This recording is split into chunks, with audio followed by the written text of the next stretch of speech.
News 24 এর এখনকার সর্বশেষ সংবাদে আপনাকে স্বাগতম। প্রথমেই জানাবো এবার গাড়িতে বসে টিকা নিলেন খালেদা জিয়া। এরপরে জানাবো ছাত্রলীগেই তাদের দাঁত ভাঙা জবাব দিতে যথেষ্ট হুঁশিয়ারি লেখক ভট্টাচার্যের। থাকছে আদালতে স্বীকারোক্তি দিলেন হেলেনা জাহাঙ্গীর। এবং সবশেষে জানাবো সাম্প্রদায়িক শক্তির ষড়যন্ত্রের বিরুদ্ধে সতর্ক থাকতে হবে মন্তব্য ওবায়দুল কাদেরের। পুরো খবর পেতে ভিডিওটি শেষ পর্যন্ত দেখুন। সর্বশেষ সংবাদ পেতে চ্যানেলটি সাবস্ক্রাইব করুন। এবার বিস্তারিত। এবারও গাড়িতে বসে টিকা নিলেন খালেদা জিয়া। বিএনপি চেয়ারপারসন বেগম খালেদা জিয়া করোনার দ্বিতীয় ডোজ টিকা নিয়েছেন বুধবার বিকেল 4:15টার পর মহাখালীর Sheikh Russel national gastroliver institute and হাসপাতালে তিনি টিকা নেন। এদিকে খালেদা জিয়া হাসপাতালে পৌঁছালে দলের নেতাকর্মী ও সাংবাদিকরা ভিড় করে। ভিড়ের কারণে খালেদা জিয়াকে গাড়ি থেকে নামানো হয়নি। গাড়িতে বসিয়েই তাকে করোনার টিকা দেন হাসপাতালের কর্তব্যরত চিকিৎসকরা। যুক্তরাষ্ট্রের কোম্পানি মডার্নার তৈরি করোনা ভাইরাসের টিকা পেয়েছেন খালেদা জিয়া। এর আগে ১৯ জুলাই একই হাসপাতালে প্রথম ডোজের টিকা নেন খালেদা জিয়া। গত ১২ জুলাই খালেদা জিয়ার টিকার জন্য স্বাস্থ্য মন্ত্রণালয়ের সুরক্ষা ওয়েবসাইটে নিবন্ধন করেন। ১৮ জুলাই তার টিকার এসএমএস আসে। ছাত্রলীগেই তাদের দাঁত ভাঙা জবাব দিতে যথেষ্ট মন্তব্য লেখক ভট্টাচার্যের। বাংলাদেশ ছাত্রলীগের সাধারণ সম্পাদক লেখক ভট্টাচার্য বলেছেন, শিবির হলেই তাকে মারতে হবে।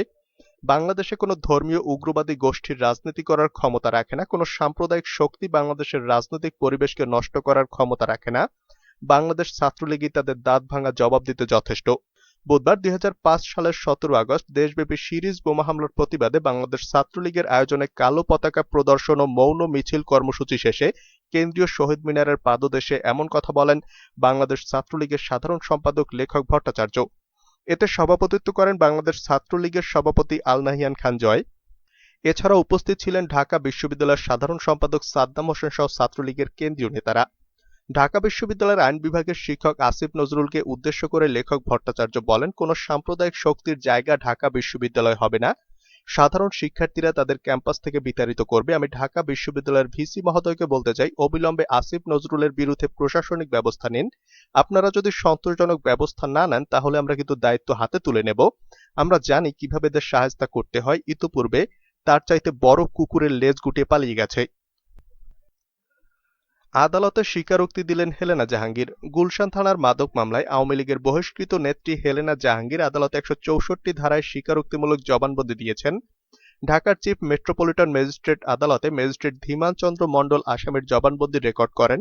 জবানবন্দির রেকর্ড শেষে তাকে কারাগারে পাঠানোর আদেশ দেন আদালত। প্রথম আলোকে সব তথ্য নিশ্চিত করেছেন ঢাকা মহানগর পুলিশের অপরাধ ও তথ্য বিভাগের উপকমিশনার মোহাম্মদ জাফর হোসেন। এর আগে মাদক মামলায় হেলেনা জাহাঙ্গীরকে আদালতে হাজির করে ১৬৪ ধারায় স্বীকারোক্তিমূলক জবানবন্দি রেকর্ড করার আবেদন করে পুলিশ। গতকাল মঙ্গলবার পল্লবী থানায় করা টেলিযোগাযোগ নিয়ন্ত্রণ আইনের একটি মামলায় জামিন পান হেলেনা জাহাঙ্গীর। সাম্প্রদায়িক শক্তির ষড়যন্ত্রের বিরুদ্ধে সতর্ক থাকতে হবে মন্তব্য ওবায়দুল কাদেরের। আওয়ামী লীগের সাধারণ সম্পাদক এবং সড়ক পরিবহন ও সেতুমন্ত্রী ওবায়দুল কাদের বলেছেন, দক্ষিণ এশিয়ার একটি দেশের রাজনৈতিক পরিবর্তনের ফলে বাংলাদেশে যাতে কোনো সাম্প্রদায়িক শক্তি মাথাচাড়া দিয়ে উঠতে না পারে সে ব্যাপারে সবাইকে সতর্ক থাকতে হবে। তিনি বলেন, ষড়যন্ত্র চলছে। দক্ষিণ এশিয়ার একটি দেশের রাজনৈতিক পরিবর্তনে অনেকেই স্বপ্ন দেখছেন। মনে রাখবেন, রক্ত দিয়ে আমরা বাংলাদেশ স্বাধীন করেছি। যে কোনো ষড়যন্ত্রকে মোকাবেলা করতে হবে। কোনো সাম্প্রদায়িক শক্তি এখানে মাথাচাড়া দিয়ে উঠতে পারবে না, সেজন্য সকলকে সতর্ক থাকতে হবে। বুধবার বঙ্গবন্ধু এভিনিউয়ে আওয়ামী লীগের কেন্দ্রীয় কার্যালয়ে প্রাকৃতিক দুর্যোগ প্রশমনে বঙ্গবন্ধুর দর্শন ও বর্তমান প্রেক্ষাপট শীর্ষক এক আলোচনা সভা এবং করোনা ভাইরাস প্রতিরোধ সামগ্রী বিতরণ অনুষ্ঠানে ওবায়দুল কাদের এ আহ্বান জানান। আওয়ামী লীগের দুর্যোগ ব্যবস্থাপনা ও সমাজ কল্যাণ উপকমিটি এ অনুষ্ঠানের আয়োজন করে। তালেবান ও মুক্তিযোদ্ধা তাদের দ্রুত সমর্থন করা প্রয়োজন দাবি ডাক্তার জাফরুল্লাহর। আফগানিস্তানে মার্কিনপন্থী সরকার হটিয়ে দেশটির নিয়ন্ত্রণ নেওয়া তালেবানকে দ্রুত সমর্থন দেওয়া ও সাহায্য করা প্রয়োজন বলে মন্তব্য করেছেন গণস্বাস্থ্যের প্রতিষ্ঠাতা ও ট্রাস্টি ডাক্তার জাফরুল্লাহ চৌধুরী। বুধবার রাজধানীর ফার্মগেট এলাকায় নাগরিক সমাজের উদ্যোগে করোনাকালে স্বাস্থ্যবিধি মেনে জনগণের চলাচল সচেতন করা ও মাস্ক বিতরণ কার্যক্রম শুরুর আগে তিনি এমন মন্তব্য করেন। ডাক্তার জাফরুল্লাহ বলেন, বঙ্গবন্ধু বেঁচে থাকলে যে কোনো মুক্তির আন্দোলনকে সমর্থন দিতেন। এটা মনে রাখতে হবে যে তালেবান ও মুক্তিযোদ্ধা বিদেশি শক্তির হাত থেকে দেশকে রক্ষা করেছে। তারা যাতে কট্টরবাদী ইসলামের নামে ধর্মান্ধতা না করে তার জন্য দ্রুতই তাদের সমর্থন ও সাহায্য করা প্রয়োজন। দেশের করোনা পরিস্থিতি নিয়ে তিনি বলেন, সবাইকে মাস্ক পরতে হবে। মাস্ক আমাকে রক্ষা করে, অন্যকেও রক্ষা করে। কাপড়ের মাস্ক হওয়া বাঞ্ছনীয়, নয়তো পরিবেশ নষ্ট করে। পুলিশের সাথে সংঘর্ষ, বিএনপির ২৫ নেতাকর্মী রিমান্ডে। রাজধানীর চন্দ্রিমা উদ্যানে পুলিশের উপর হামলা ও গাড়ি ভাঙচুরের ঘটনায় বিএনপির ২৫ নেতাকর্মীকে দুদিনের রিমান্ডে নেওয়া হয়েছে। বুধবার তাদের ঢাকা মহানগর হাকিম আদালতে হাজির করে পুলিশ। এরপর শেরেবাংলা নগর থানায় করা মামলার সুষ্ঠু তদন্তের জন্য তাদের বিরুদ্ধে ৫ দিনের রিমান্ডের আবেদন করে পুলিশ। শুনানি শেষে ঢাকার অতিরিক্ত মুখ্য মহানগর হাকিম তোফাজ্জল হোসেন তাদের দুদিনের রিমান্ড মঞ্জুর করেন।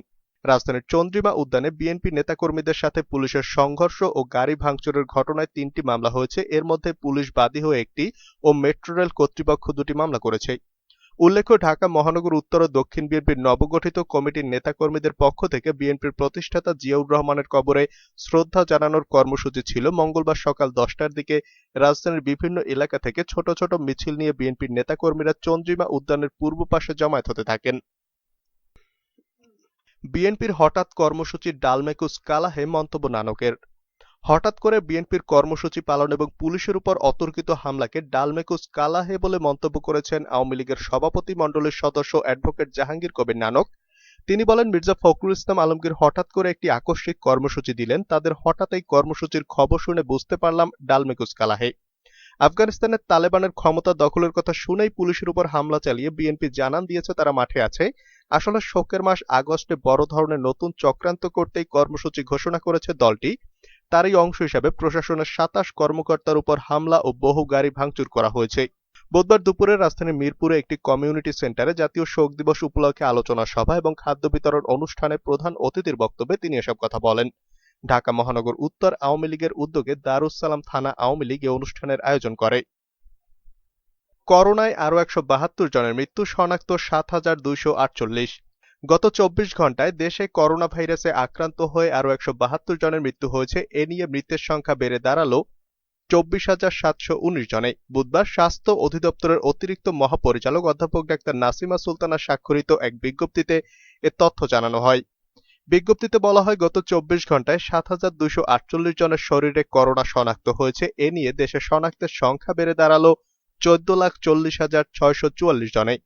গত ২৪ ঘণ্টায় ৪২,১১১ জনের নমুনা সংগ্রহ করা হলেও এদিন পরীক্ষা করা হয়েছে ৪১,০১৪টি নমুনা, যেখানে শনাক্তের হার ১৭.৬৭%। এ পর্যন্ত শনাক্তের মোট হার ১৬.৯১%। বিজ্ঞপ্তিতে বলা হয়েছে, একদিনে নতুন করে সুস্থ হয়েছেন ১২,১১২ জন। এ নিয়ে সুস্থ হয়ে ওঠা রোগীর সংখ্যা ১৩,১৭,০২৮ জন। চন্দ্রিমা উদ্যানের সংঘর্ষের ঘটনায় বিএনপির ১৫৫ নেতাকর্মীর বিরুদ্ধে মামলা।